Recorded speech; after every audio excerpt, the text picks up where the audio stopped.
এসপ্তাহ পূৰ্বে কাৰ্বি আংলঙত এনেকুৱা এটা ঘটনা ঘটিছিল যিয়ে সমগ্ৰ অসমবাসীৰ ৰাইজক জোকাৰি গৈছিল। এসপ্তাহ পূৰ্বে অভিজিত নাথ আৰু নীলোৎপল দাস নামৰ দুজন যুৱকক কাৰ্বি আংলঙত হত্যা কৰা হৈছিল। ইয়াতে মোৰ একো নতুনকৈ ক'বলগীয়া একো নাই। চবেই নিউজ চেনেল চাই, ইউটিউবতো বহুতে ভিডিঅ' বনাই দিছে, সেইকাৰণে মই একো নতুনকৈ ক'বলগীয়া নাই ইয়াতে। মই এইটো ভিডিঅ' অলপ দেৰিকৈ দিছোঁ, কাৰণ আছে।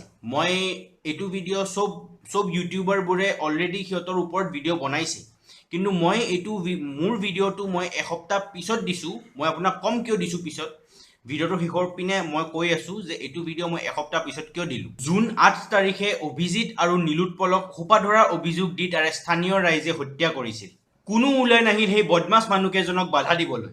ঘটনাস্থলীত আৰক্ষীও উপস্থিত আছিল, কিন্তু আৰক্ষীও একো কৰিব নোৱাৰিলে। এতিয়া বহুত মানুহে কৈ আছে যে আৰক্ষীৰ গাত বোলে দোষ নাই, কিন্তু মই কওঁ যে আৰক্ষীৰ গাত দোষ আছে। আৰক্ষীয়ে যদি ইচ্ছা কৰিলে হয় তেনেহ'লে অভিজিত আৰু নীলোৎপলক বচাব পাৰিলে হয়, কিন্তু সিহঁতে নকৰিলে। আৰক্ষীয়ে অভিজিত আৰু নীলোৎপলক নবচালে। এইখন ফটো চাওক। একমাহ পূৰ্বে এই পাঞ্জাবী পুলিচ অফিচাৰজনে এই মুছলমান ল'ৰাটোক হিন্দু মানুহৰ পৰা বচাইছিল। মুছলমান ল'ৰাটোৰ গাত এইটোৱেই দোষ যে মুছলমান ল'ৰাটি এজনী হিন্দু ছোৱালীক ভাল পাইছিল, যাৰ কাৰণে হিন্দু মানুহবোৰে খঙতে সেই মুছলমান ল'ৰাটোক মাৰিব আহিছিল। কিন্তু এই পাঞ্জাবী পুলিচ অফিচাৰটোৱে অকলে সেই মুছলমান ল'ৰাটোক সেই হিন্দু মানুহকেইজনৰ পৰা বচাইছে। অভিজিত আৰু নীলোৎপলৰ যোনদিনা হত্যা হৈছিল সেইদিনাখন ঘটনাস্থলীত ৩-৪জন পুলিচ অফিচাৰ আছিল, কিন্তু সিহঁতে একো নকৰিলে। পুলিচ কেইজনৰ লগত পাৱাৰ আছিল, কিন্তু সিহঁতে পাৱাৰটো ইউজ নকৰিলে। সিহঁতে লাঠি চাৰ্জ কৰিব পাৰিলে হয়, ব্লেংক ফায়াৰ কৰিব পাৰিলে হয়, কিন্তু সিহঁতে নকৰিলে। কিন্তু এই ঘটনাটো হোৱাৰ দুদিন পিছত যেতিয়া কমাৰ্চ পইণ্টৰ ষ্টুডেণ্টছবোৰে প্ৰতিবাদ কৰিছিল, তেতিয়া ষ্টুডেণ্টছবোৰৰ ওপৰত পুলিচ কেইটাই লাঠি চাৰ্জ কৰিছিল, কিন্তু এটা ক্ৰাইম চিনত ক্ৰাইম ৰখাবৰ কাৰণে পুলিচ কেইজনে লাঠি চাৰ্জ নকৰিলে। কাৰ্বি আংলঙৰ ডিচিজনে কৈছে যে অভিজিত নাথ আৰু নীলোৎপল দাসে বোলে সেই জাগাখিনি যোৱাৰ আগতে পুলিচক ইনফৰ্ম কৰিব লাগিছিল। মই আপোনালোকক এটা এক্সাম্পল দিওঁ। যদি মোৰ ঘৰত এটা কুকুৰ আছে, এনেকুৱা এটা কুকুৰ যোনটো কুকুৰে মানুহক কামোৰে, আৰু মই যদি মোৰ গেটত কুকুৰৰ পৰা সাৱধান বুলি এটা চাইনবোৰ্ড নলগাওঁ, তেনেস্থলত যদি মোৰ ঘৰত এটা বাহিৰৰ পৰা মানুহ এজন আহে আৰু মোৰ কুকুৰটোৱে যদি সেই মানুহজনক কামোৰে, তেতিয়া দোষটো কাৰ হ'ব? মোৰ হ'ব নে সেই মানুহজনৰ গাত দোষ হ'ব? মানুহজনেতো নাজানেই যে মোৰ ঘৰত কুকুৰ আছে, সেইকাৰণে মানুহজনে নিৰ্ভয় মোৰ ঘৰত সোমাই আহিছে। এতিয়া মই মানুহজনৰ গাত দোষ দিলে হ'ব নেকি যে আপুনিতো মোক এবাৰ ক'ব লাগিছিল গেটৰ বাহিৰৰ পৰা, তেতিয়া মই কুকুৰটোক বান্ধি থলোঁ হয়? সেনেকুৱা কৈতো লাভ নাই, কাৰণ মানুহজনে নাজানেই যে মোৰ ঘৰত কুকুৰ আছে। মানুহটোৰ গাতো দোষ দি লাভ নাই, দোষটোতো মোৰ গাতেই হয়। একেদৰে যদি অভিজিত নাথ আৰু নীলোৎপল দাসে যদি জানিলেই হয় যে সেইখিনি জেগা ডেঞ্জাৰাছ হয় বুলি, তে সিহঁতে অবভিয়াছলি পুলিচ প্ৰটেকশ্যন ল'লেই হয়। কিয় নল'লে হয়? এতিয়া ডিচিজন, যোনজন কাৰ্বি আংলঙৰ ডিচি, সেই ডিচিজনে যদি জানেই যে সেইখিনি জেগাত বদমাছ মানুহ থাকে বুলি, তেনেহ'লে এটা চাইনবোৰ্ড লগাই দিব লাগিছিল যে এইখিনি জেগাত গধূলি সময়ত বাহিৰা মানুহ আহিব নোৱাৰে। এতিয়া এইটো ঘটনাটো হোৱাৰ পিছত গোটেই অসমীয়া মানুহবোৰে কাৰ্বি মানুহবোৰক দেখিব নোৱাৰা হৈছে, কাৰ্বি মানুহবোৰক বেয়া পোৱা হৈছে। মই এটা কথা কওঁ শুনক। যেতিয়া আপোনালোকে চাউল ধুৱে, চাউলত যদি এটা পাথৰ পায়, আপোনালোকে পাথৰটো ওলাই পেলাব নে গোটেইখিনি চাউলে পেলাই দিব? গোটেইখিনি চাউলটো নেপেলায়, অকল পাথৰটোৱে ওলাই পেলায়। ঠিক একেদৰে কিছুমান বদমাছ মানুহৰ কাৰণে গোটেই জাতিটোক বেয়া নাপাব। এইটো এটা কমিউনেল ৱাৰ কৰি নিদিব। এইটো কৰক ভাল আৰু বেয়াৰ মাজত যুদ্ধ। এইটো কৰক মানুহ আৰু পিশাচৰ মাজত যুদ্ধ। যোনকেইজন মানুহে মাৰিছিল তেনেকুৱা মানুহ আমাৰ গুৱাহাটীতো আছে। সেইবোৰ কেনেকুৱা টাইপৰ মানুহ জানে? এই দাদা টাইপৰ মানুহ থাকে যে, এই কেলা তই আমাৰ জেগাত আহিছ, আমাৰ ওপৰত উস্তাদি মাৰিবি, তই বাল মাৰ ইয়াক, এই সেনেকুৱা টাইপৰ মানুহ, বুজিছে? এইটো ইলিটাৰেচি গাত দোষ নিদিব যে সিহঁতে পঢ়া শুনা নাজানে কাৰণে এইবিলাক সোপা ধৰা এইবিলাক বিশ্বাস কৰিছে। এইবিলাক মানুহৰ নেচাৰেই সেনেকুৱা। সিহঁত বদমাছেই হয়। সিহঁতক আপুনি যদি পঢ়া শুনা কৰায়ো তথাপিও সিহঁত এনেকুৱাই থাকিব। মোৰ মতেদি অভিজিত নাথ আৰু নীলোৎপল দাসে কোনোদিনাই জাষ্টিচ নাপায়।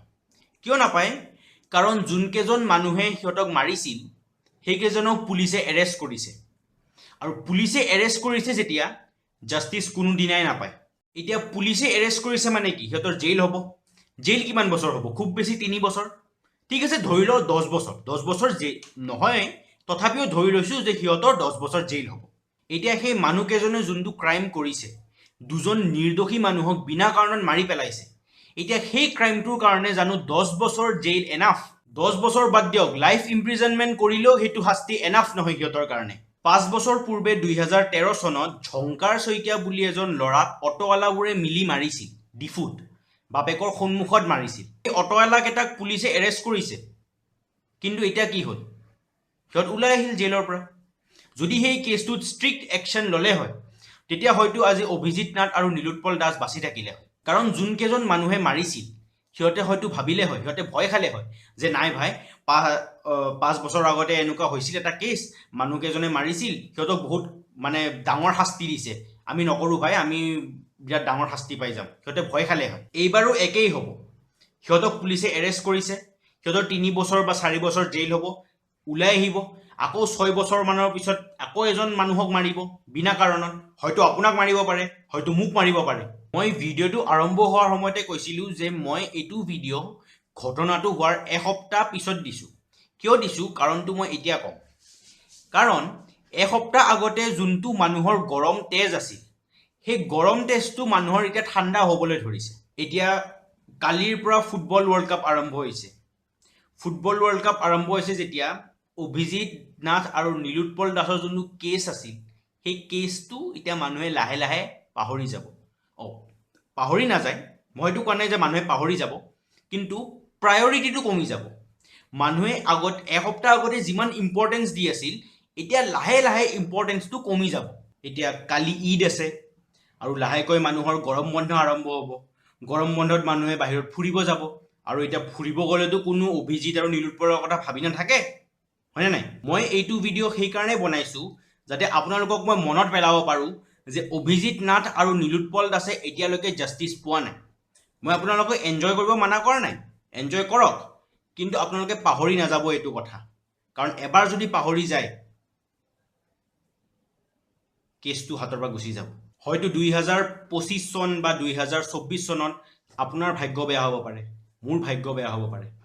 আমাক জাষ্টিচ নালাগে, আমাক ৰাইট জাষ্টিচ লাগে। আৰু ৰাইট জাষ্টিচ তেতিয়াহে হ'ব যেতিয়া সেই হত্যাকাৰী কেইজনে সেই একেই কষ্ট পাব যি কষ্ট অভিজিত আৰু নীলোৎপলে পাইছিল।